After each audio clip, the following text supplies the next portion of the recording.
We are here to take a look at Rise of the Dragon and answer one simple question. Is this book worthy of being on your shelf? The book itself is a large hardcover over 300 pages long with a very sleek design and color scheme. It's black with red lettering and white and gray accents, putting the Targaryen house colors on full display.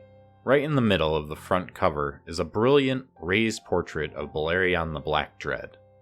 The back cover features an illustration of King Jaehaerys and Good Queen Alysanne riding their dragons, along with a blurb describing the contents of the book. Though it's hard to see, the binding features a dragon scale pattern, which looks as though it would have been a great opportunity to add more texture to the cover. I was disappointed to see that, unlike The World of Ice and Fire and the illustrated editions of A Song of Ice and Fire, the Balerion image is the only part of the cover that is textured. The other illustrated editions of Martin's works have featured unique textures on both front and back covers. The illusion of leather on A World of Ice and Fire was a particular standout for me.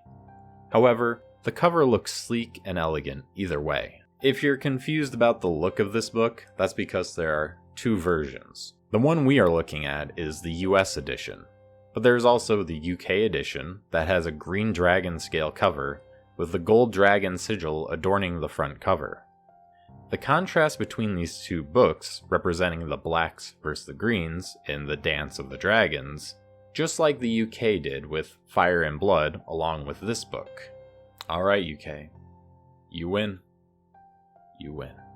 And as much as I love that they thought out these two versions to such a degree, I only wish they would have released both versions in every region so that you could choose your side, or your house as it were. A number of different artists contributed their time and effort to make the world of the Targaryens come to life. A number of different interpretations and styles can be seen throughout the book, from intricate illuminated maps and retro fantasy to impressionistic landscapes and realism, and everything in between. For a more in-depth look at the illustrations in the book, check out our first look flip-through of Rise of the Dragon, where we went through the entirety of the book looking at all of the illustrations. This is an illustrated history of the first part of the Targaryen dynasty.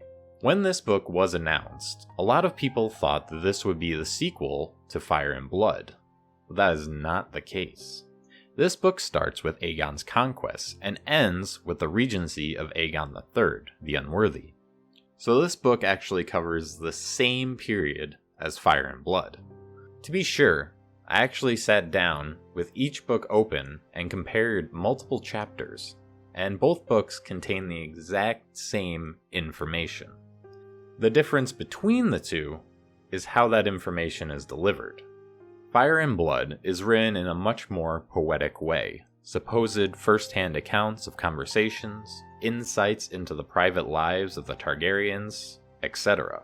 While The Rise of the Dragon delivers the same material in a more succinct fashion, almost textbook style.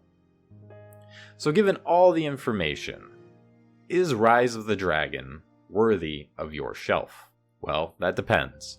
Right now, based on where you shop, you can get this for anywhere from $35 to $50 US plus tax, and potentially shipping.